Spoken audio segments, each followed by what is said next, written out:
Meus amados, a graça e a paz do Senhor Jesus seja com todos os irmãos e com todas as irmãs. Amém?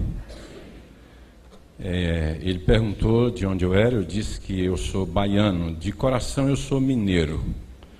O umbigo foi enterrado lá na Bahia. O sotaque ficou, não tem jeito. E eu vou falar hoje aqui sobre unidade espiritual, a não discriminação entre cristãos. Mas esse negócio de discriminação é um negócio interessante. Uma vez, andando com meu sogro, ele é pernambucano, e eu dirigia em Recife, e ele disse: olha, na próxima você vira à direita. E ele fez questão de acrescentar ali onde tem aqueles gelo de baiano. Eram uns paralelepípedos pintados de branco. Aí eu falei: obrigado pelo reforço. E ele caiu na real, falou: desculpa aí, esqueci. Eu falei: não tem problema não, estou acostumado. Já morei em Campinas, em São Paulo tudo é coisa de baiano. E eu costumo dizer para paulista que se tirar os baianos de São Paulo, para a cidade. Que quem faz aquela cidade funcionar são os nordestinos, aleluia. Amém? Tem nordestino aqui? Levanta a mão. Glória a Deus, que ele seria do Brasil sem nós. Maravilha. Queridos, vamos orar, por favor, mais uma vez, curve sua cabeça. Amado Senhor, nós te agradecemos por tua palavra. Ela nos orienta, ela nos instrui, ela é lâmpada para os nossos pés, é luz para o nosso caminho.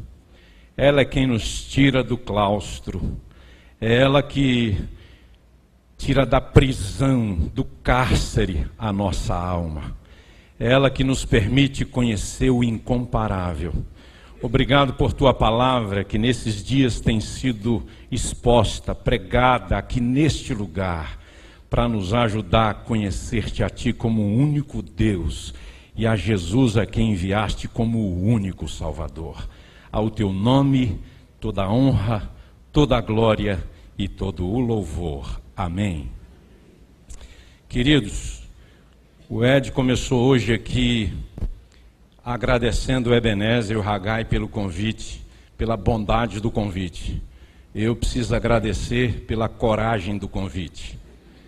Porque assim, eu sou hoje pantaneiro, moro na porta do Pantanal, gosto muito de pescar, acabo de sair de uma pescaria. Meu irmão foi me visitar e nós ficamos numa pousada ali na beira do rio Cuiabá mesmo. E eu me sinto assim como lambari em dia de lufada. Para quem não entende a linguagem, lufada é quando os peixes estão subindo o rio e os lambaris têm que vazar fora porque dá dourado, pintado, caixara, só peixe grande atrás dos lambari. Depois de ouvir Ed, eu me sinto um lambari em dia de lufada. Então eu agradeço pela coragem do convite. Meu texto, a parte que me foi confiada, é Colossenses 3:11. Se você puder abrir sua Bíblia e, por favor, mantê-la aberta. Colossenses 3, verso 11.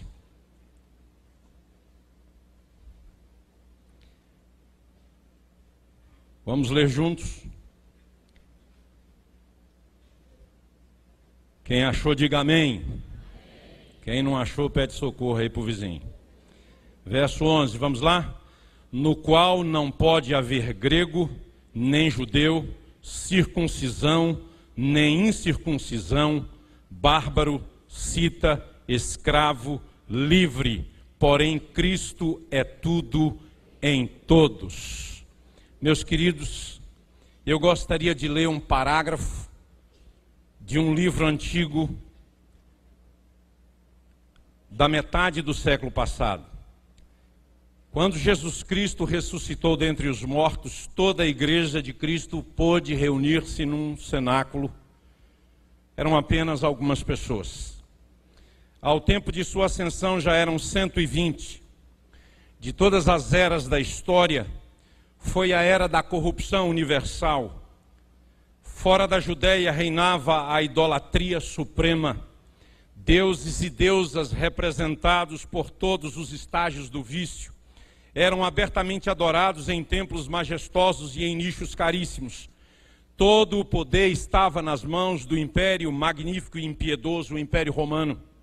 As massas afundavam-se em desesperada degradação, sem recursos, sem instrução, sem proteção, e somente no Império Romano 60 milhões de pessoas eram escravas. Os pais idosos naqueles dias eram abandonados à morte pela inanição. Os filhos eram abandonados e assassinados. Os homens lutavam uns contra os outros como gladiadores nos anfiteatros e morriam aos milhares para divertir a aristocracia cruel. Todos os conceitos de lei moral eram violados quase sem consciência e sem qualquer impedimento. Os primeiros discípulos não tinham riqueza, nem posição social, nem prestígio, nem auxílio governamental, nem ajuda de instituições estabelecidas. Era um povo desprezado, frágil, sem influência, sem habilidade, sem instrução, sem um Novo Testamento e sem mesmo um Velho Testamento nas mãos do povo, sem literatura cristã e sem uma única casa de culto sequer. O poder, a pompa, os costumes e a opinião pública eram contra estes discípulos. Eram reprovados, injuriados, perseguidos e submetidos ao exílio e à morte. Esses cristãos primitivos, sem amplificação de som, sem tecnologia da imagem, viraram o mundo de cabeça para baixo. Eles não tinham nada, mas tinham tudo. Eles contavam com a presença de Cristo, o incomparável. Meus queridos, hoje os cristãos têm em suas mãos governos, influência política, dinheiro, proteção. Hoje os cristãos contam com instituições e organizações, algumas delas muito poderosas, contam com conforto, contam com Bíblias em centenas e centenas de línguas já traduzidas, conta com farta literatura cristã, que as folhas de tudo quanto já foi impresso com o nome de Cristo equivale a uma floresta amazônica com sobejo. Temos o que desejamos para realizar a obra de Deus, mas nos falta alguma coisa que não faltava nos primeiros dias da igreja, na vida daqueles homens, sem tanta cultura, sem tanta influência, sem recursos e sem o poder que geralmente hoje é tão ambicionado. Eles tinham a presença, o poder, a unção, sobretudo o amor de Cristo Jesus em seus corações. Cristo é tudo em todos. Meus queridos, nos dias de Paulo, a igreja de Colossenses era uma pequena igreja, dentre 3 igrejas que foram cidades, na verdade, influentes no passado: Hierápolis, Laodiceia e Colossos. Mas nesses dias, Colossos já não era mais uma cidade importante, ela já não era mais conhecida como a grande cidade da Frígia, agora é um pequeno vilarejo. E Paulo escreve a sua carta mais cristológica. Paulo escreve a um grupo insignificante aos olhos de hoje a teologia sobre a pessoa de Cristo mais exaltada e mais extraordinária. Por quê? Porque em Cristo e para Cristo essas distinções não fazem a menor diferença. Mega igreja, meta igreja, pequenas igrejas, pequenas congregações. A cristologia mais alta e profunda de Paulo é escrito para um punhado de crentes, misturados entre judeus e crentes advindos do paganismo. Nos reunimos hoje aqui em nome de Cristo. O tema é Cristo incomparável. Vindos de lugares diferentes, regiões diferentes, denominações diferentes, culturas num país tão vasto, diferentes, mas para Deus estas coisas não fazem nenhuma diferença. Amém, meus irmãos? O que importa é que o nosso ponto de convergência é a cruz de Cristo. O nosso ponto de encontro é o Calvário. E é isso que tem que fazer diferença na vida da igreja de Jesus Cristo. No capítulo 1 de Colossenses, no verso 17, ele afirma, Paulo, ele é antes de todas as coisas, nele tudo subsiste, ele é a cabeça do corpo da igreja, o princípio, o primogênito de entre os mortos, para em todas as coisas ter a primazia. Meus queridos, ele é incomparável em sua personalidade. É só estudar as Escrituras e conhecer o homem, a pessoa, a figura humana, Jesus de Nazaré. Ele é incomparável em seus relacionamentos. Ele não andava com os doutores do templo. Ele falava com as autoridades, mas ele parava para a prostituta. Ele dava atenção ao cego e ao mendigo. Ele conversava com o impuro e com o leproso. Ele era incomparável em seu ser. Ele era incomparável em seu espírito. Em seu nascimento não há um igual. Em sua vida jamais alguém viveu como ele. Em seu sofrimento ele é incomparável, em sua morte e também em sua ressurreição, em seu caráter, manancial de verdade, de justiça. Ele é incomparável em sua influência em todos os tempos, antes dele e depois dele. Ele era incomparável e é incomparável em seu ensino sobre Deus, sobre igreja, sobre gente, sobre pessoas. Ninguém jamais falou como Cristo Jesus. Russell DeLong afirmou em seu opúsculo publicado em 1950, Jesus Cristo é a mais alta personalidade, incorporando os mais altos ideais de todas as profissões e vocações. Ele é a síntese do melhor, o ápice do mais alto, a sumidade do mais elevado, o superlativo do supremo. Nele, os homens de todas as profissões, de todas as vocações, de todas as raças, de todas as posições, de todas as classes, veem o melhor. Aí está, porque Jesus abrange a todos. Ele é o caminho, ele é a verdade, ele é a vida, ele é tudo. Em mim e em você. Não importa de onde você veio. Não importa quem você foi.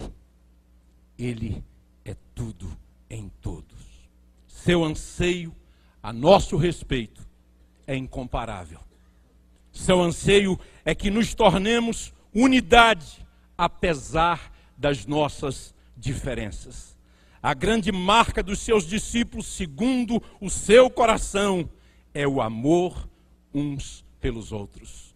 Ele diz que nós nos tornaríamos conhecidos não pelo nosso conhecimento, não pelo nosso poder de argumentação, não pela nossa retórica, não pelo nosso saber, mas pelo amor que nós demonstraríamos uns pelos outros. Queridos, eu tenho por mim que o Senhor Jesus Cristo não está vendo isso, essa marca, essa característica com muita força na vida da igreja, que é o seu corpo. Essa é a razão porque o cristianismo, nele nós encontramos um grande efeito, é um poder extraordinário de fazer ruir obstáculos, de derrubar paredes de separação.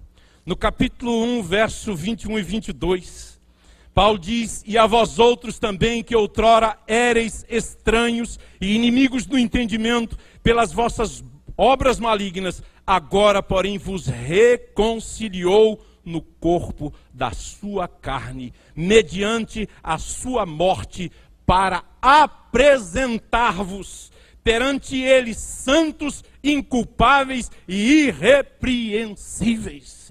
É para ele, é diante dele que nós vamos nos encontrar. Não importa quem você seja, de onde você veio, a sua cor denominacional, a sua teologia. Se você está em Cristo, você é santo, inculpável, irrepreensível aos olhos de Deus.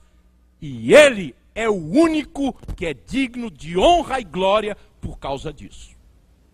Ele é tudo em todos. Este versículo é uma forte condenação de qualquer tipo de discriminação no meio da igreja. Porque nele não pode haver grego e judeu, nele não pode haver culto e ignorante, nele não pode haver bárbaro e cita, escravo e livre. Queridos, a discriminação racial, religiosa, cultural, social não cabe em Cristo. Não cabe. A expressão nele tudo subsiste diz claramente que se não fosse o Senhor Jesus Cristo, o próprio cosmo, como ouvimos aqui hoje, o próprio universo se desintegraria. Ele sustenta toda a ordem criada. Tudo em todos. Tudo nele subsiste. A igreja, diferentemente do universo, tem se fragmentado.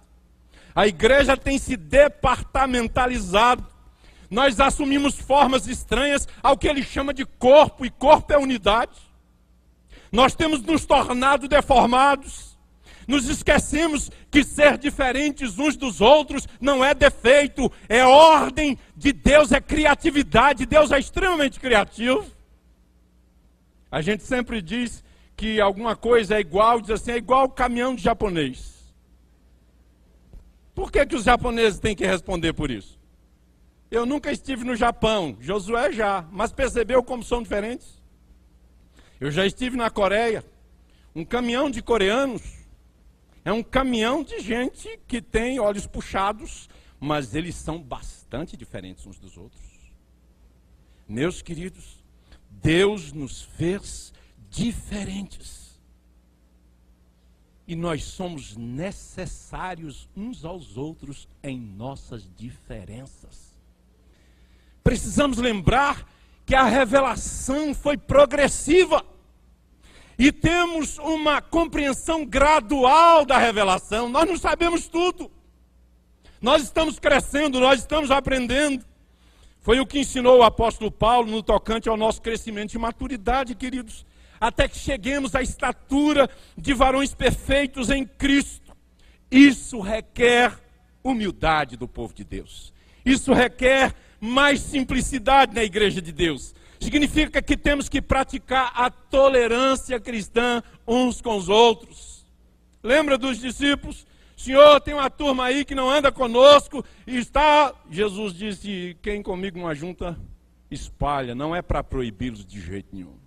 Às vezes a gente acha que só é bom se for da nossa turma, se for do nosso gueto, se for da nossa denominação, se tiver cheiro das nossas convicções. Para Deus a coisa não funciona assim. A intolerância só nos empurra para um beco sem saída, a incompreensão, o pecado, a maledicência e por aí vai.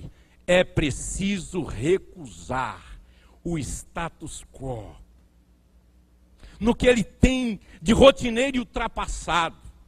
E isso exige de nós uma atitude corajosa, meus queridos. O que nos separa precisa ser reconhecido e denunciado, quase que como uma idolatria que temos cultivado pelo passado, confundindo métodos, processos, modos de fazer as coisas, por definição, efêmeros, sem importância, transitórios, confundindo essas coisas com princípios, com postulados, com verdades eternas, com axiomas, e elas não têm nada a ver com estas coisas. Nosso culto pelas formas, pelas estruturas do passado, vem gerando contradições, impasses, embargos, bloqueando-nos para uma nova visão, porque Deus continua se revelando através da sua palavra. Ninguém conhece tudo sobre Deus. E mais que isso, ouvimos hoje de manhã aqui, podemos nos tornar habilidosos para falar sobre Deus, mas podemos não conhecer aquele de quem falamos. Podemos ter habilidade para escrever sobre Deus e sobre o que entendemos das Escrituras, porque teologia não passa de pensamento o mais acertadamente possível sobre Deus, mas teologia é coisa humana. Deus fala através da sua palavra. A teologia é necessária, mas lembre-se que ela é nosso esforço para pensar sobre Deus. Deus é maior que a teologia. Deus é Deus e, sobretudo, Deus é amor. E quantas vezes a nossa teologia entende mais de lei do que de graça? Cristo é tudo em todos, não somente sobre alguns, mas sobre todos os que são chamados para serem igreja de Deus. Preste bem atenção, que a Escritura diz aí, no verso 10, e vos revestistes, capítulo 3, e vos revestistes do novo homem, que se refaz para o pleno conhecimento, segundo a imagem daquele que o criou.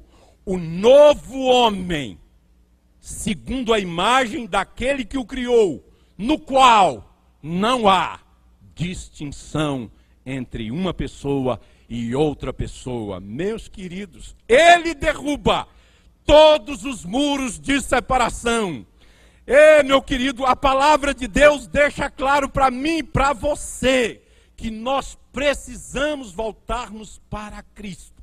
Nele nós podemos ser, devemos ser, precisamos ser irmãos. Irmãos, não primos.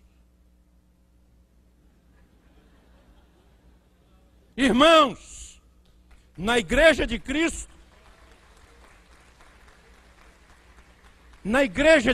querido, não há apenas um novo homem, como está aqui no verso 10 do capítulo 3, que seja uma coisa estranha, uma mutação genética espiritual. Um novo homem que se reduz a uma combinação aonde presbiterianos, batistas, congregacionais, assembleianos, quadranguarulianos, sei lá como é que vai falar isso, nazarenos, pentecostais em gerais, que se reúnem no mesmo lugar por um momento e esquecem suas diferenças. Isso não é a igreja. Isso não é a igreja. Na igreja de Cristo, estas diferenças, elas não são esquecidas por um momento. Elas simplesmente não existem. A igreja de Cristo é uma única igreja, comprada pelo sangue de um único cordeiro que foi morto pelos nossos pecados. E ele não nos vê como superior a quem quer que seja. Nele não há distinção. A unidade em Cristo, queridos, é obtida através do fato de que todos nós haveremos de participar da natureza e da imagem divina de forma extraordinária. Nele, o incomparável, perdem o significado. Todas as distinções de raça, de classe, de cultura, de sistemas, de governos, de teologias, de denominações, todas elas, todas perdem o significado. Por quê? Porque em Cristo há uma unidade fundamental, mais profunda, arquitetada desde a eternidade. Nós não inventamos uma igreja. A igreja é algo do coração de Deus e Ele tem apenas uma igreja, aquela que foi comprada pelo sangue de Cristo. Por isso, Ele é tudo em todos, porque sem Ele não há ninguém como igreja diante de Deus. Meus queridos irmãos, a discriminação racial afeta a igreja, mas não pode haver grego e judeu. Os privilégios espirituais, devido ao nascimento, representados aqui pelos judeus, caíram por terra. O que o apóstolo Paulo está dizendo para a igreja de Colossos, onde haviam judeus e provenientes de outras raças, é que em Cristo não há privilégio racial. Judeu foi apenas um meio que Deus estabeleceu para que houvesse uma família de um povo que conhecesse a sua lei, para que ali houvesse uma mulher e dessa mulher pudesse vir ao mundo Jesus Cristo, o plano de Deus não é Israel, o plano de Deus é a igreja. Israel era necessário, porque se não houvesse Israel, não haveria um povo através do qual uma mulher pudesse gerar o Filho de Deus e não fosse de um povo idólatra. O plano de Deus é a igreja. O mistério ministrado ontem à noite aqui, revelado agora em Cristo Jesus. Meu querido, para Deus, diferentes povos, antes inimigos, adversários, passaram a se abraçar, a adorar, a orar juntos, a glorificar juntos o Deus Todo-Poderoso. Meus queridos, tomar a ceia do Senhor com gente que outrora nós odiávamos, gente inimiga. Nós precisamos ter comunhão com todo e qualquer tipo de pessoa que Cristo traz para dentro da igreja. Porque se é igreja, não importa de onde veio, como veio, é povo de Deus. Não pode haver discriminação religiosa, porque a circuncisão e incircuncisão está falando de ritualismo religioso. Significa que nenhum uso legal, sacramental, cerimonial, de posição ou de tradição faz qualquer diferença em Cristo Jesus. Não faz. Cristo é o fim alvo, Ele é o fim meta de todas as coisas, é para convergir para Ele, nele. Ele é a razão do culto, não é a nossa liturgia. É Ele. Ele é capaz de ouvir a adoração do mudo que não fala, mas que na alma o adora. Ele é capaz de ver as imagens que passam na mente de um cego que o adora e que o glorifica sem nunca ter visto a luz do sol. O culto é para Ele, tudo é para Ele. Mas quantas vezes nós relegamos Cristo a um segundo plano no culto, porque nós adoramos formas, conteúdos, estruturas. E nos perdemos nas nossas escolhas humanas. Meus queridos, Ele destruiu as barreiras provenientes do cerimonialismo e do ritualismo. Isso é interessante porque em Gálatas 2, de 11 a 14, nós encontramos registrado que Pedro comia com os gentios em Antioquia. E de repente chegou uma turma de Jerusalém. E Pedro então, quando viu que os judaizantes chegaram, Pedro se afastou e já não mais comia e não conversava com os irmãos de Antioquia. E Paulo diz que percebendo que ele, inclusive Barnabé, influenciado por Pedro e outros dos discípulos, Paulo os repreendeu, dizendo que não é assim que o evangelho ensina. Diz o texto que Paulo publicamente repreendeu a Pedro, o apóstolo, coluna da igreja, dizendo: como sendo tu judeu, vives como gentio, e depois vens querer exigir que gentios vivam como judeu. Pedro estava dissimulando, falso. Uai, apóstolo pode ser falso? Não só os de hoje.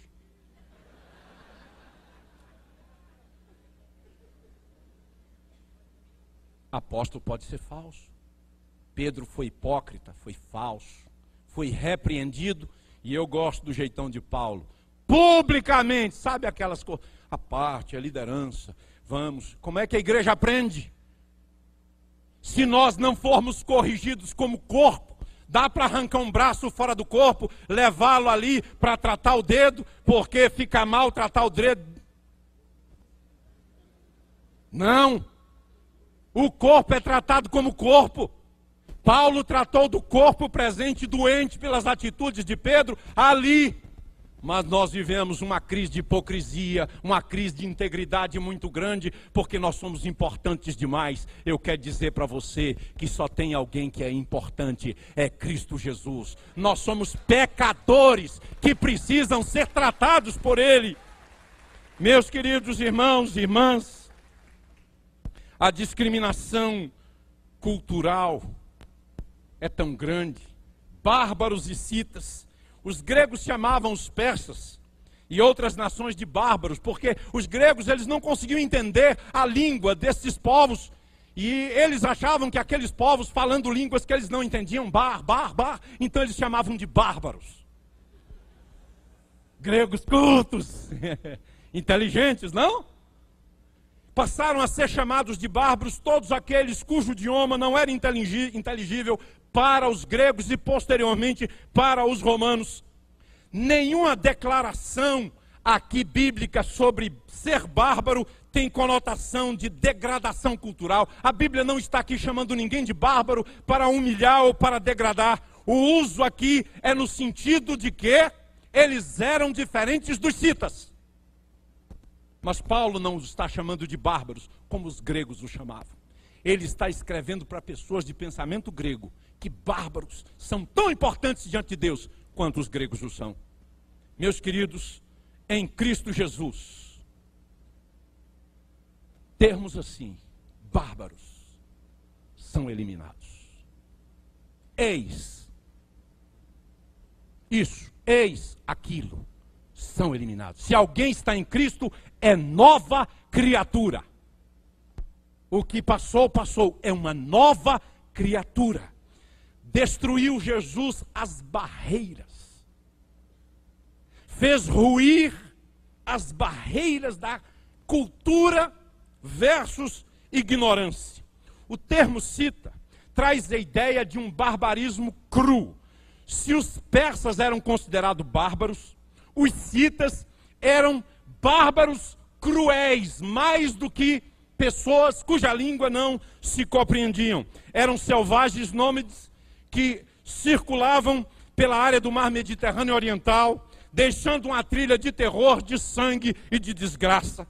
Originalmente eram uma tribo nômade de cavaleiros, que tinham hábitos extremamente violentos, guerreiros constantes. Eles vinham da Sibéria Ocidental e habitaram entre o Mar Negro e o Mar Cáspio. Ali construíam suas aldeias e eles remontam a 2000 anos antes de Cristo. Heródoto fala sobre eles trazendo a ideia de um povo extremamente perverso. Eles ofereciam sacrifícios humanos e algumas vezes arrancavam a pele de suas vítimas, usando seus crânios para beber-lhes o sangue.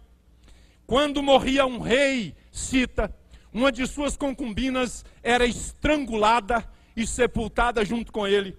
No aniversário da sua morte, eles enforcavam 50 dos seus guerreiros, matavam 50 cavalos, colocavam num círculo em volta do túmulo e colocavam aqueles cavaleiros nos cavalos mortos, porque eles criam no após-vida e eles acreditavam que aqueles 50 cavaleiros mortos iriam um ano depois comparecer diante do seu rei para servi-lo nas guerras no após-vida. Esse tipo de gente, Paulo diz que quando entra para a igreja, a gente não chama de cita, a gente chama de irmão. Meus queridos irmãos, ser escravo e ser livre nos dias que Paulo escreveu era coisa muito séria. Muito séria. Um escravo, ele ocupava uma das posições mais baixas na camada social. Ele não possuía, ele era possuído, ele era propriedade, ele não tinha direito nem sobre sua própria vida. O seu amo, o seu senhor, o seu dono poderia chicoteá-lo, poderia marcá-lo com fogo, poderia até matá-lo. Ele sequer tinha direito a casar se seu amo não o desejasse. Ele não podia ter amizade com o seu senhor. Ele era menos que um animal que pode andar livre numa floresta. A sua vida não lhe pertencia. Em Cristo não há senhor e escravo, como também não há privilégios de classes sociais. Escrevendo essa carta, Se você observar, capítulo 4, verso 9, Paulo está recomendando Onésimo, que é escravo, e foi escrevendo a carta aos Colossenses que Paulo tomou providência para enviar Onésimo de volta a Filemão, e dizendo, não receba-o não agora como um escravo, embora ele seja teu escravo, receba como um irmão. Paulo estava atentando contra a ordem social? Não. Paulo estava apenas aplicando o que nós ouvimos na primeira palestra de hoje, a questão do amor à ordem social. A questão do amor, da unidade em Cristo. Porque em Cristo, um escravo podia ministrar a palavra para o senhor sentado na igreja. Em Cristo, o escravo podia orar pelo seu patrão que estava doente. Em Cristo, Deus subverte a ordem, a lógica, os sistemas, os governos humanos. Em Cristo, nós somos irmãos. Meus queridos, o amor e a graça de Deus têm chegado até os confins da terra. O amor e a graça de Deus não reconhece a cláusula nação favorecida. Não reconhece. Não reconhece a denominação favorecida. O crente favorecido não reconhece. O fato de Deus nos amar, nos desejar obstinadamente, não está em nós. A razão de tanto amor e de tanta obstinação não está em nós. Deus olha para mim e para você e Ele não fica encantado dizendo, esse eu tenho que chamar. Esse aí eu não posso deixar de chamar para a minha igreja, porque esse tem tantas qualidades, ele tem tanto conhecimento, ele é tão especial, ele prega tão bem, ele canta tão bem, esse tem que ser parte da minha igreja. Não, quando Deus olha para nós, o que Ele vê são pecadores que merecem a condenação eterna. Mas Deus prova o seu próprio amor para conosco, pelo fato de ter Cristo morrido por nós, quando nós ainda éramos pecadores. Isso é graça. Graça é, eu não sei porquê, mas Ele me escolheu, dá licença. Ele resolveu me amar e a razão não está em mim. Eu não sei a razão porque Deus me amou e desde a eternidade resolveu enviar Jesus para me levar para Ele. Eu sei muitas razões pelas quais Ele não me amaria e Ele não me chamaria. E eu estou citando Spurgeon. Eu não sei a razão, a não ser que a razão é Ele mesmo. É que Ele é amor. Amém, querido? E Ele nos chama para ser a imagem do seu Filho. As Escrituras dizem que Ele nos chamou, que Ele nos predestinou para sermos conforme a imagem do seu. Então nós temos que olhar para as pessoas como Jesus. Nós precisamos dar valor como Jesus dava valor. Jesus deu pouco valor e, mais que isso, nenhum valor àquela hipocrisia que acontecia no templo em Jerusalém. Ele entrou com chicote. Você já criou essa imagem mental? Jesus com chicotão, dando no lombo dos irmãos lá. Já pensou, pastor, o senhor entrar em Betânia e eu em Cuiabá com um chicote na mão e eu no lombo dos irmãos? Jesus fez isso e foi um desespero, e mesa de cambista vira moeda para um lado, moeda para o outro, pombo voando, bode berrando, um negócio, e era Jesus. E Ele dizendo, a minha casa será chamada casa de oração, e vós a transformais num covil de bandidos. Sacerdotes, transformando a casa de Deus num covil de ladrões, de bandidos. É isso mesmo, querido. A motivação por trás daquele comércio, Flávio Joséfos diz que era a ganância de Anás, que controlava o câmbio e o comércio de animais. Razão porque os sacerdotes daqueles dias não moravam em Jerusalém, mas lá na cidade das águas, no balneário de Jericó. Quem morava em Jerusalém era ralé. Lá era o centro de culto, mas os que chefiavam o culto moravam nos condomínios de Jericó. Algum problema de morar em condomínio? Não, eu morava. Quente demais. Cuiabá é uma terra cheia de muitas belezas, muita coisa boa, mas o calor de lá, você faz, se você for crente, você está sendo provado. Se você não for de Jesus, você está fazendo estágio para o inferno. Porque o negócio é sério. Tem a turma de Cuiabá aqui, ó. Cadê os cuiabanos aí, ó? Tá ali, ó. A turma de Cuiabá sabe. Olha lá a outra turma de Cuiabá. Cuiabá não é brincadeira não, meu irmão. Cheguei em casa várias vezes, minha mulher chorando. Falei, o que eu fiz hoje? Ela diz, nada, bem, estou chorando de calor. É verdade, a gente chora de calor também.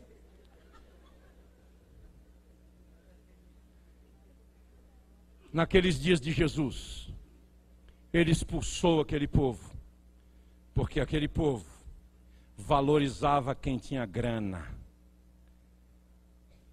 Na nossa igreja, queridos, nós precisamos valorizar pessoas, não posição social.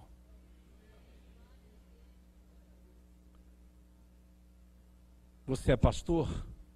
Quem que você trata melhor, o pobre ou o rico? Eu, via de regra, tenho um pouco de dificuldade com os ricos, porque via de regra, eles acham que o dinheiro deles podem dobrar a nossa consciência, porque o pecado pode nos levar a achar que nós podemos comprar a consciência das pessoas. Você é pastor, querido? Não venda a sua consciência. Lembre-se que Cristo é tudo em todos. E na igreja, o que importa não é o que o bacana pensa de você. O que importa é que Cristo seja glorificado. Ainda que você tenha que pagar caro por isso. Meus queridos, o contexto do capítulo 3 de Colossenses nos diz que nós devemos praticar, tá? Aí se você segue verso 12, você vai perceber isso, que nós precisamos, como novo homem, nova mulher em Cristo, não ser discriminatório. Pelo contrário, praticarmos a misericórdia, a benignidade, a humildade, a bondade, a mansidão, o espírito de perdão, e por aí o texto vai dizendo como nós devemos ser e viver. Jesus, mesmo sendo Filho de Deus, mesmo sendo cheio de ternos afetos de misericórdia, mesmo sendo Ele a encarnação do amor, do perdão e da graça, Ele foi discriminado e você também será.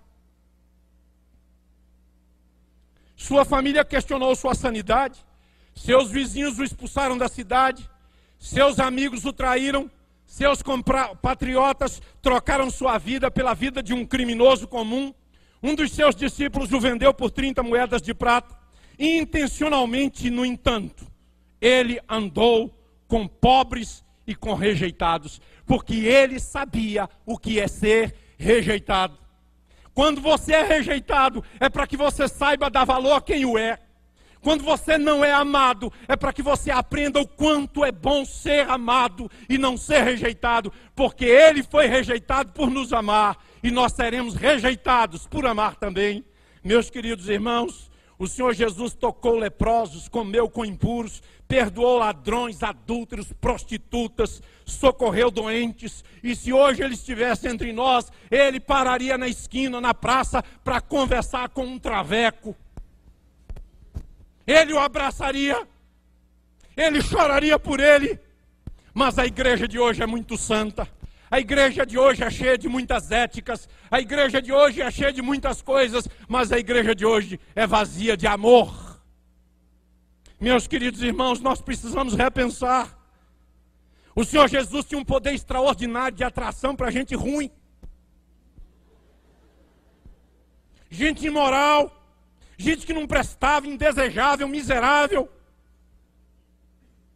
Quanto pior o tipo, mais atraída por ele se sentia. Ele exalava misericórdia. A igreja hoje tantas vezes exala juízo.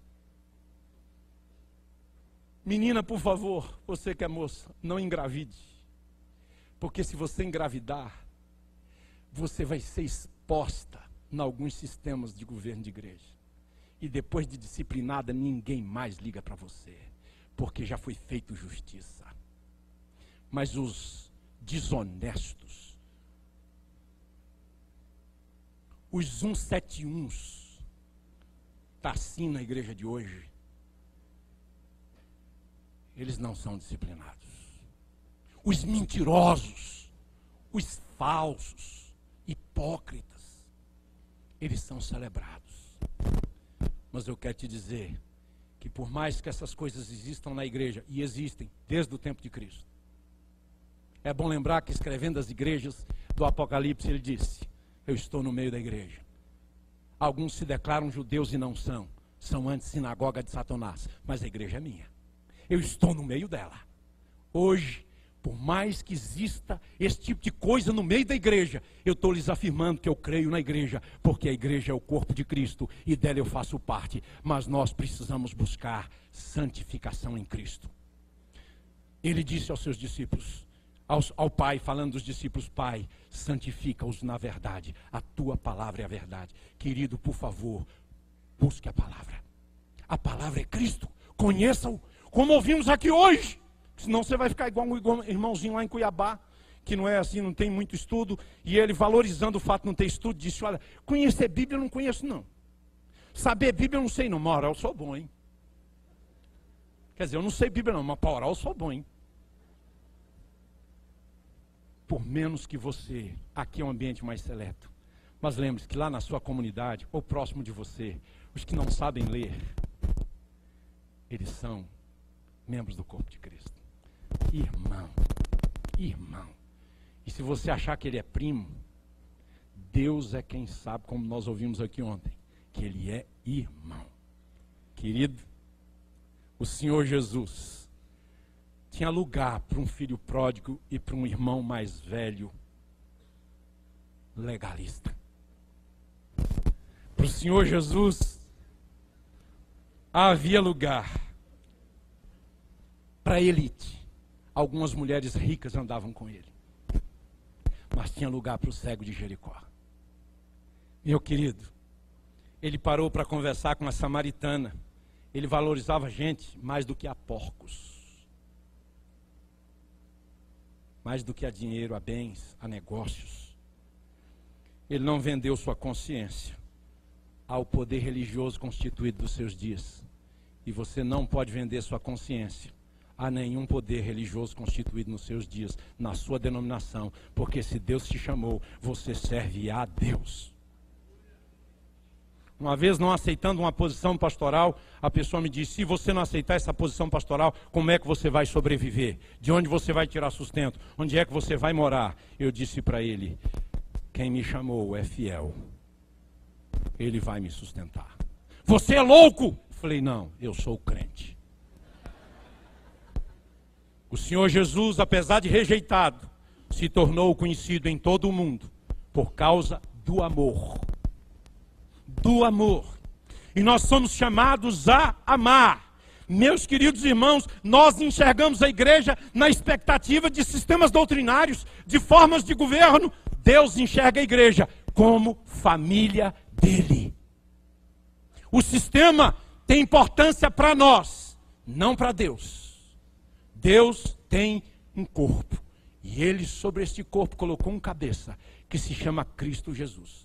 Nós podemos nos rebelar contra isso, mas as nossas diferenças, os nossos desacordos, queridos, eles estão no campo teológico, eclesiológico. Mas mesmo assim, quando a gente pensa em termos de Bíblia, trindade, criação, pecado, divindade de Cristo, a salvação pela graça, a justificação pela fé, o juízo final, o inferno, a segunda vinda de Cristo, nós concordamos com tudo. E são essas doutrinas bíblicas que fazem diferença. O que nos separa é o pecado, querido. É dureza de coração. Na verdade, não existem barreiras no meio da igreja. O que existe é coração endurecido. É soberba nossa, é vaidade nossa, é acharmos que somos melhores do que o outro. Mas eu quero te dizer, o bom é Ele. O grande é Ele. O pecado é errar o alvo. E o nosso alvo não é competir, é cooperar uns com os outros. O nosso alvo não é saber mais, é obedecer mais. O nosso alvo não é pregar melhor, é viver melhor e pregar a verdade em amor. Nosso alvo não é crescer mais, é crescer saudável. Meus queridos, o nosso alvo não é ser mais, é ser melhor.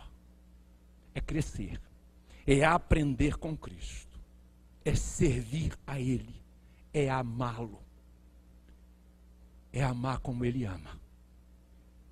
E quando nós amarmos as pessoas como Cristo ama, as pessoas vão dizer: você não é comparável às demais pessoas. O amor pode tornar a igreja incomparável nesse mundo. Por quê? Cristo é o cabeça e ela é o corpo de Cristo.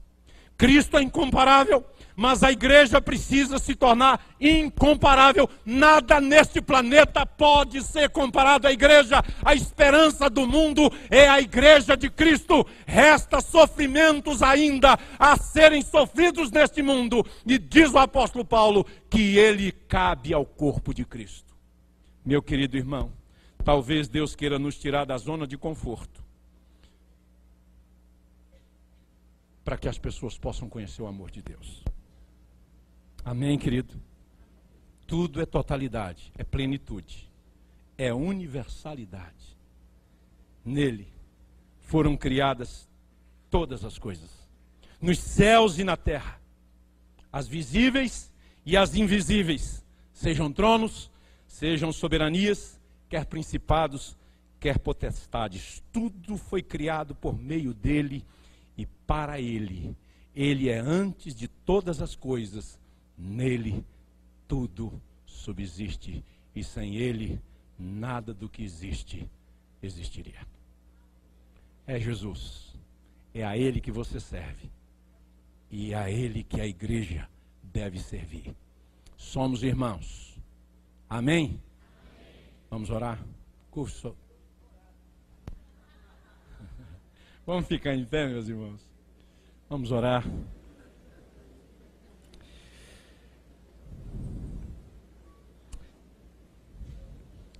Você podia orar, meu irmão, nesse instante, pedindo a Deus que dê a você. Eu vou orar pedindo que Deus dê a mim um coração que não faz distinção. Um coração misericordioso, amoroso, perdoador. Porque senão nós nos devoramos uns aos outros. Nós nos destruímos. E isso não tem a ver com ele. Ore pedindo a Deus agora, por você mesmo. Em nome de Jesus.